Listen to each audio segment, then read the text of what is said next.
The Japanese philosophy is something very different from the way we treat our suppliers and customers. Mhm, For them, suppliers are partners and customers are the king. mhm, So, whenever they select any supplier, they look at many aspects of the supplier, starting from the management of the company to the way they the processes, the way they treat their employees, and so many other parameters. Of course, they have a very rigid or very rigorous assessment process, mhm. and they select these suppliers. But once the supplier is selected, the company puts all its efforts to see that this supplier is performing well Mhm. in terms of quality, in terms of cost, and whatever support is required is given to these suppliers from the company. It is not Mhm. that we say, oh, you're a supplier, so you do whatever you want to do, Mm. just supply me the parts. So that type of philosophy doesn't work in these Japanese companies.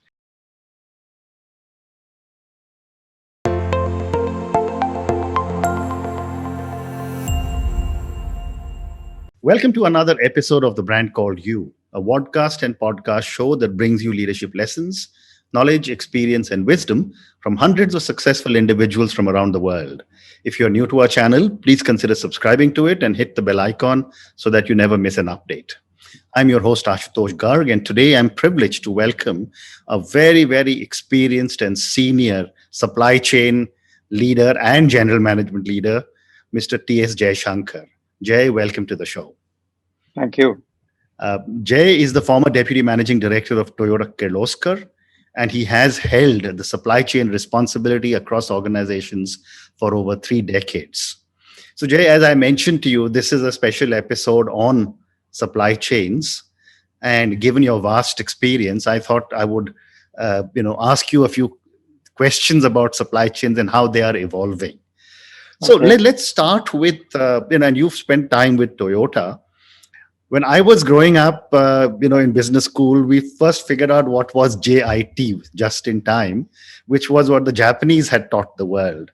But the Japanese have generally been ahead in supply chains. What do they do differently, and what can Indian companies learn? The Japanese philosophy is something very different from the way we treat our suppliers and customers. Mhm, For them, suppliers are partners and customers are the king. mhm, So, whenever they select any supplier, they look at many aspects of the supplier, starting from the management of the company to the way the processes, the way they treat their employees, and so many other parameters. Of course, they have a very rigid or very rigorous assessment process, mhm, and they select these suppliers. But once the supplier is selected, the company puts all its efforts to see that this supplier is performing well mhm. in terms of quality, in terms of cost, and whatever support is required is given to these suppliers from the company. It is not that we say, oh, you're a supplier, so you do whatever you want to do, Mm. just supply me the parts. So that type of philosophy doesn't work in these Japanese companies. It's what they say. There's an analogy saying that they are like a farmer.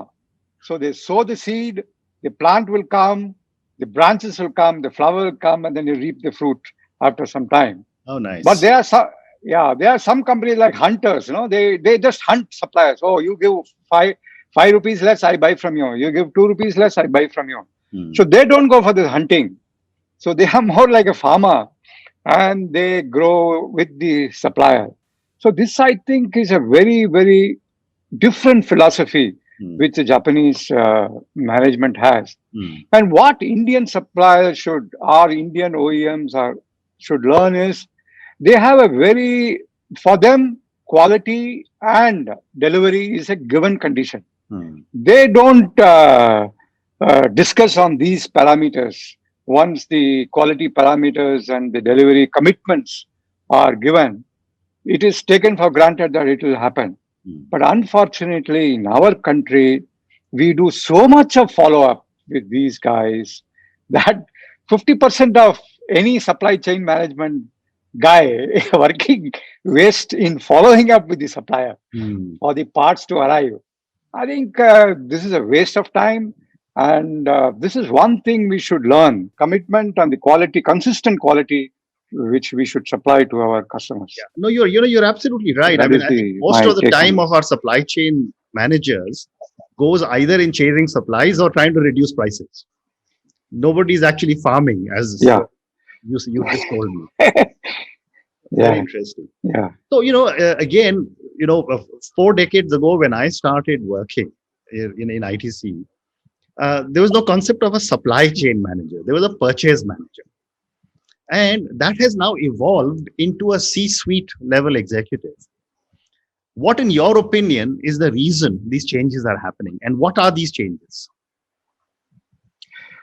See, over a period of time, as you said, it has evolved because it is not just sourcing and pricing. Hmm.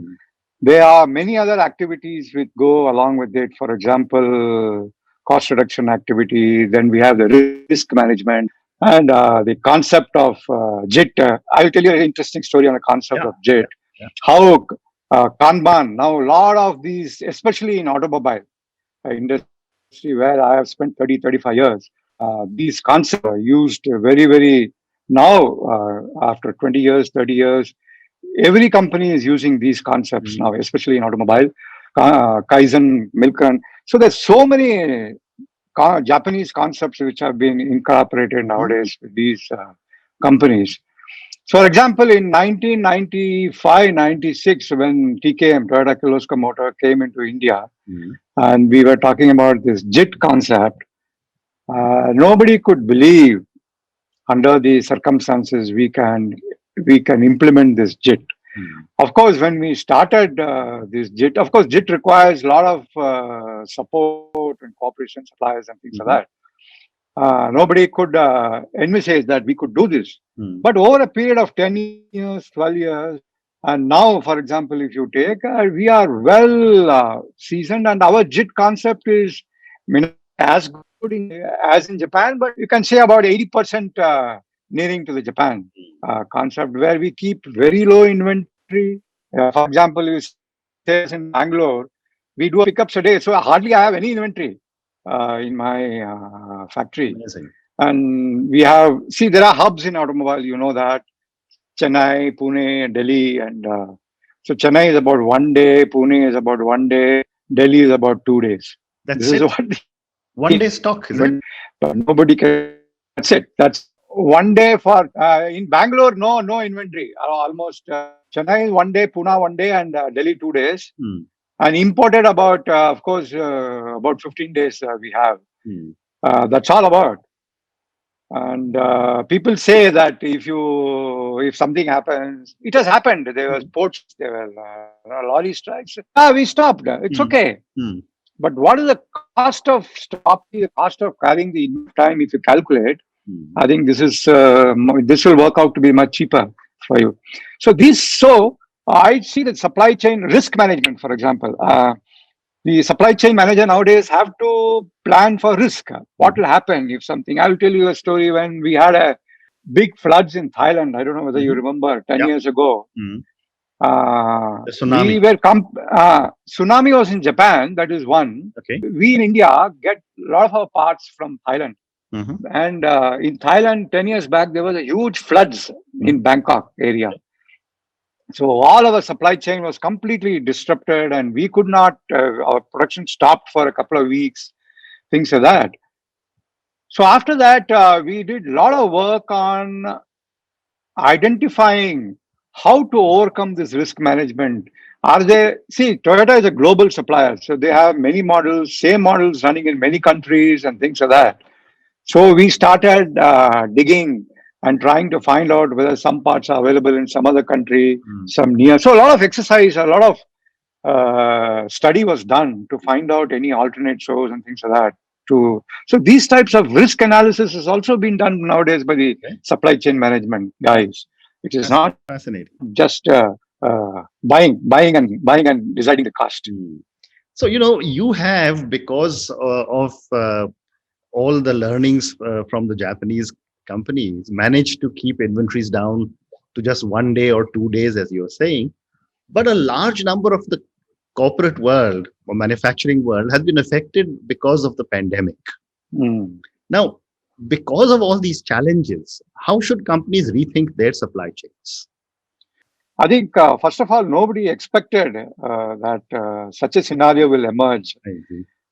where and it will carry on for such a long period of time. Okay, we are not still end. No, We don't nowhere. know where is Yeah. nowhere near the end, and we don't know where is the end of the tunnel now. So, under these circumstances, I think it's going to be a very big challenge, and there are going to be many peaks and valleys. Will go up and down, and it's very, very difficult, and it's going to be very erratic. There'll be a pent up demand and then it'll go down. For example, if you see the figures in May, absolutely nothing Mhm. compared to April.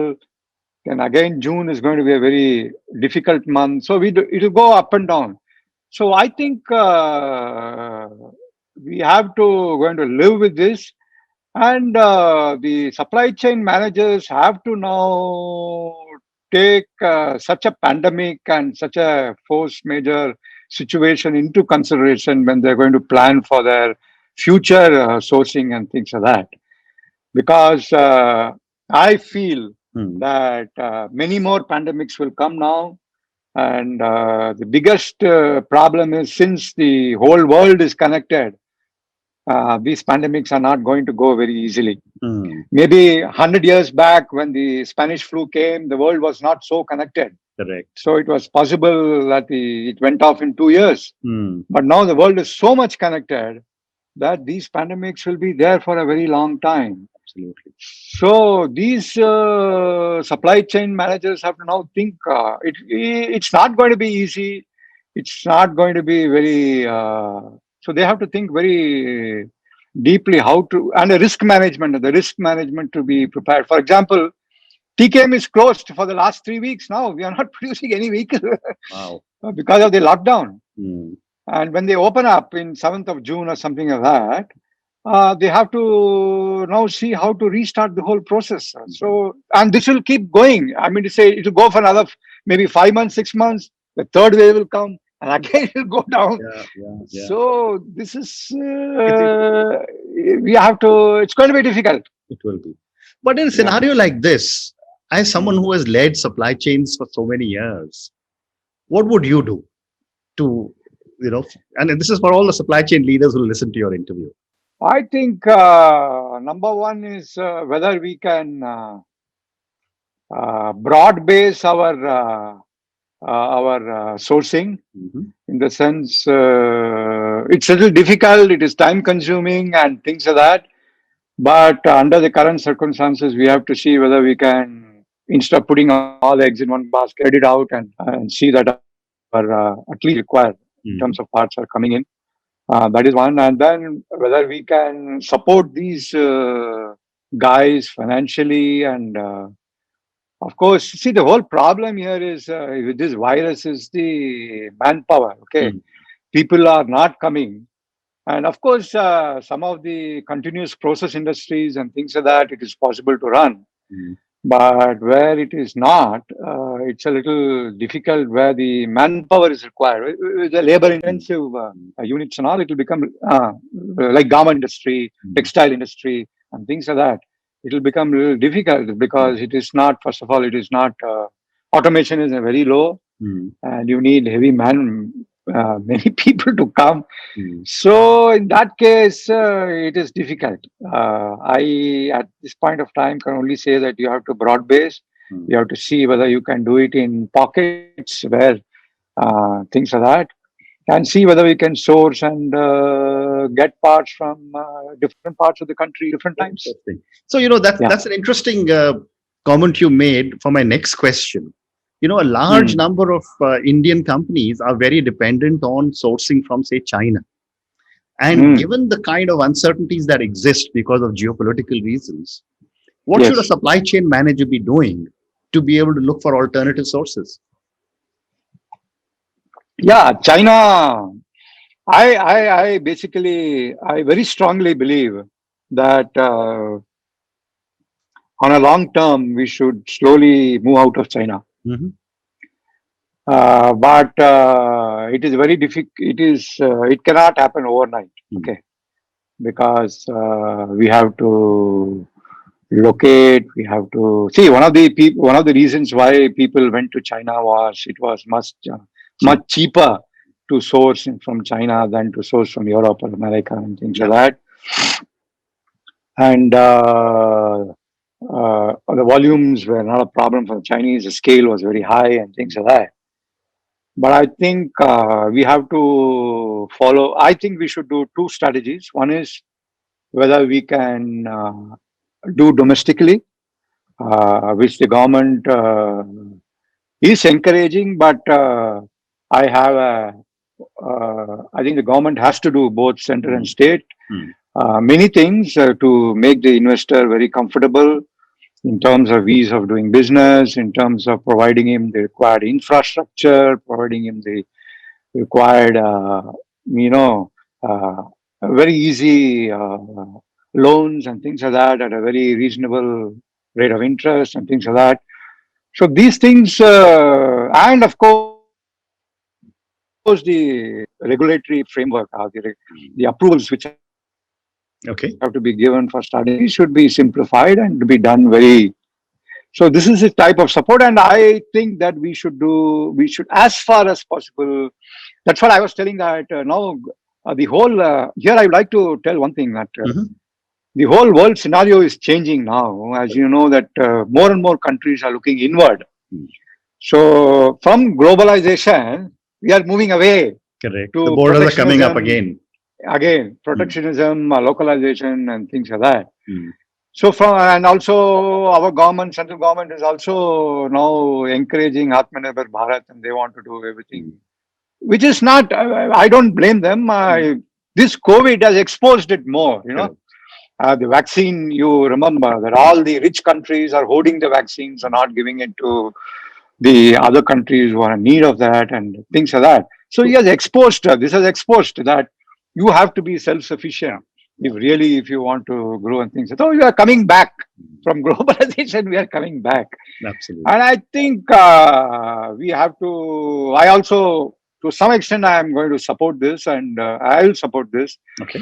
And we have to locate. But there are certain things which we don't have resources in this country. We may have to look outside. Mm. In that case, of course, if there's something in China, we may have to look any alternate source. What I mean to say, don't put all eggs in China. Correct. So, some China, some somewhere else, and some somewhere else. So Well this is how I think we should move. Very well said. So now let's move to another aspect of supply chains, Jay, which is technology. Mm. How is technology changing supply chains? I mean, you've got artificial intelligence, machine learning, Yes. robotics, Yes. there are drones. Yes. Yes. People are talking of delivering using drones. What in your opinion, is technology doing to supply chains? Here I would like to answer in two parts. One is globally what technology is doing, Mhm. and context of India. Mm. Okay.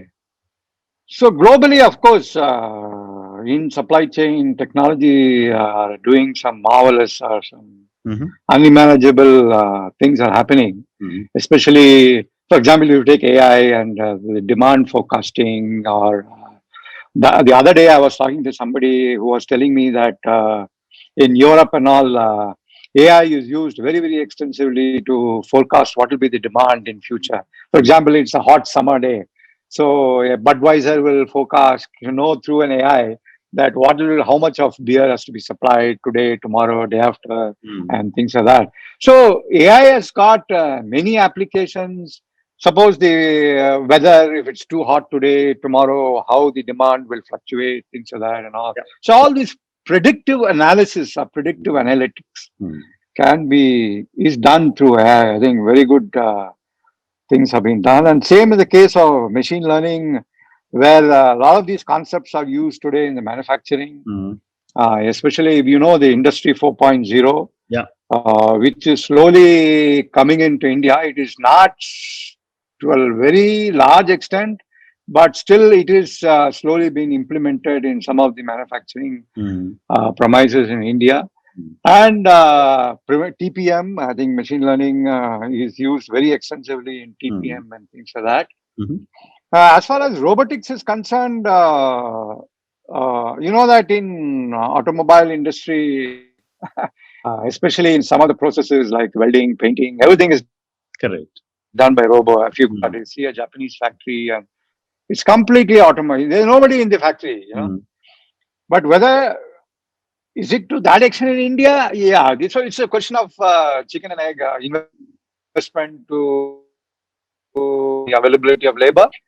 Maybe labor is still cheaper than investing, things like that. Of course, still certain processes, especially in automobile where I come from, mm, welding and painting is almost robotized. Everything is robotized. Even the press shop is robotized. mm, Only in assembly where it is little more little more manpower is used, where the automation is at a little lower level. But mm, otherwise, even in Indian auto industries, a lot of these things have been robots are doing now. mm, Of course, robo applications are many, as you could see in Japan. They yeah. use as a partners. They use so many other applications Mm, are there. So, but I think it's a long way in India, especially and again drone. Amazon selling drone for delivery. mm, These technologies are now evolving, coming. So maybe in future, maybe 10 years down the line, yeah, maybe India will also uh, will use it because please don't forget that the cost of labor is also going up in India. mm. But still, what is that threshold level? Well, that is still we have to see. Very Yeah, interesting. Very interesting. So, Jay, I've got time for one more question, and I was yeah, debating yeah, what to ask you. But yeah, since we have spoken so much about supply chains, my yeah, question is going to be for all the supply chain young managers who will be listening mm, to you. yeah. What would your advice be to a young supply chain individual who's starting off on her or his journey in the corporate world? I think it's a very, very interesting, challenging, and very, uh, especially during the pandemic years and all, a very difficult and challenging job. But don't forget, it's a very interesting job. I always felt that if there is no challenge, there is no motivation. So I think I would advise all the young supply chain managers that if you have an opportunity to work in supply chain, please do so. And it will be very interesting. And I think, as you know, that in any organization, in terms of the overall cost, I think supply chain is contributes. Maybe I don't know about the other industry, but in auto industry, it contributes to nearly about 70 to 75% of our total cost Wow. in terms of buying, Mm, because everything is bought outside. It's only very our value addition in terms of in terms of press, weld, paint, and assembly mhm. is just about 20%. Okay. So 70 to 75% is outsourced. So Mm, the cost of buying and logistics also is pretty high, and your contribution in terms of controlling the cost, reducing the cost, is very, very interesting and very challenging. agree. And if there is no challenge in life, there is no motivation. Mm, So I would request all supply chain managers to go for it and at least spend a couple of years in this vertical, mm, so that you learn how to, because it's a very important part of running. If tomorrow if somebody becomes an entrepreneur after mm. so this will play a very important part of his career, Yeah. uh, Yeah. to manage the cost and things like that. Yeah, Very interesting. Jay, thank you so much. It's been such a privilege and pleasure speaking to you. Thank you for taking me on this incredible journey on yeah, supply chains. I have never worked in supply chains except when I was an entrepreneur, and I wish I had learned a little much earlier. I may not have yeah, made those supply chain mistakes, but thank you so much and good luck. yeah. Thank you. Supply Chain Labs was founded in 2019 by investment firm Loomis Partners to identify, collaborate, and invest in 50 of the best supply chain startups over a 5-year discovery period. Supply chain is one of the most core areas for any segment of the economy, and even more so in a large and growing country like India, which needs deep innovation to help bridge the gaps in the physical supply chain, currently amplified even more so with COVID. In a short time frame of 2 years, Supply Chain Labs is already known as India's first and most widely recognized supply chain focused fund and fellowship.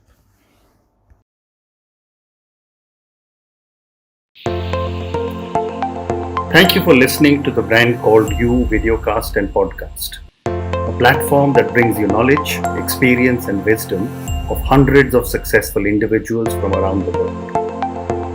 Do visit our website www.tbcy.in to watch and listen to the stories of many more individuals. You can also follow us on YouTube, Facebook, Instagram, and Twitter. Just search for the Brand Called You.